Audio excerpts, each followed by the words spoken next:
منگو کے بازار خواتین کے لیے نو گو ایریاز قرار. نواحی علاقے دوآبہ میں خواتین کے مردوں کے بغیر بازار داخلے پر پابندی عائد.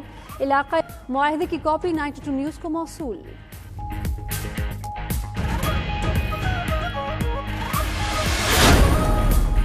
ملک میں کاروباری زندگی بحال ہوا تو اتوار بازار بھی کھل گئے، لیکن ایس او پیز کی چھٹی ہو گئی. شہری ماسک اور گلوز کے بغیر خریداری کے لیے پہنچنے لگے. انتظامیہ بھی حکومتی فیصلے پر عمل کرانے میں ناکام. لاہور میں اتوار بازار لگانے کی اجازت نہ ملنے کے باوجود دکانیں سج گئیں. پشاور کے بس اڈے پر بھی احتیاطی تدابیر نظر انداز.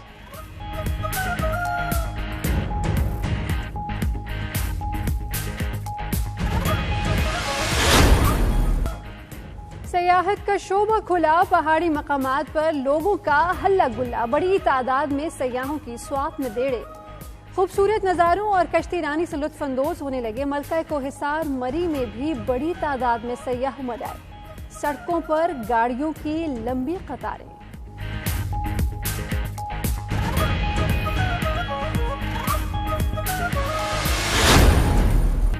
اور ساؤتھ ہیمپٹن میں موسم کی کھیل کے ساتھ چھیڑ چھاڑ جاری. چوتھے دن پاکستانی بلے بازوں نے بالآخر مکمل کر ہی لی اپنی پہلی باری. قومی ٹیم 236 رنز بنا کر آؤٹ ہوئی. محمد رضوان نے 72 اور عابد علی نے 60 رنز بنائے. براڈ نے 4 اور اینڈرسن نے 3 وکٹیں لی. میزبان انگلینڈ نے 1 وکٹ کھو کر 7 رنز بنائے تھے کہ روشنی کم ہونے پر کھیل پھر رک گیا.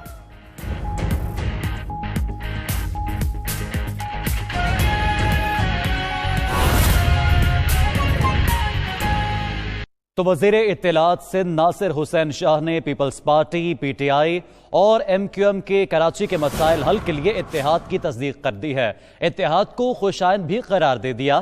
کہتے ہیں کراچی کی ترقی کے لیے مل کر کام کرنے کا عزم عوام کے لیے خوشخبری ہے.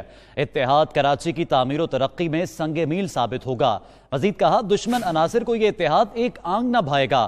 بلاول بھٹو کی قیادت میں سندھ بالخصوص کراچی نے ریکارڈ ترقی کی ہے. وزیر اطلاعات سندھ ناصر حسین شاہ نے اس اتحاد کی تصدیق کر دی ہے اور کہا ہے کہ یہ اتحاد سنگ میل ثابت ہوگا. Peoples Party, P T I اور ایم کیو ایم کے کراچی کے مسائل حل کے لیے اتحاد کی انہوں نے تصدیق کی اور اس اتحاد کو خوشائند بھی قرار دے دیا. کہتے ہیں کراچی کی ترقی کے لیے مل کر کام کرنے کا عزم عوام کے لیے ایک خوشخبری ہے. یہ اتحاد کراچی کی تعمیر و ترقی میں سنگ میل ثابت ہوگا.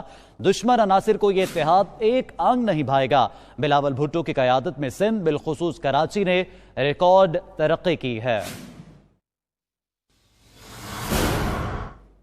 تو ناظرین، اسی پر مزید بات کرنے کے لیے ہمارے ساتھ ٹیلی فون لائن پر موجود ہیں تحریک انصاف کے رہنما اور سندھ اسمبلی میں اپوزیشن لیڈر فردوس شمیم نقوی صاحب اور امیر جماعت اسلامی کراچی حافظ نعیم الرحمان صاحب نے بھی ہمیں جوائن کیا ہے. پہلے بات کریں گے فردوس شمیم نقوی صاحب سے.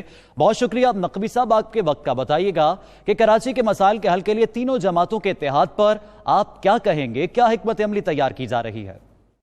کہ بنیادی طور پہ کراچی پاکستان کا اکنامک ہب ہے. پاکستان کی معاشی ترقی ڈپینڈنٹ ہے کراچی پہ اور کراچی کی ترقی انڈیپینڈنٹ ہے کراچی کے انفراسٹرکچر پہ اور کراچی کے لوگوں کے امن و سکون سے.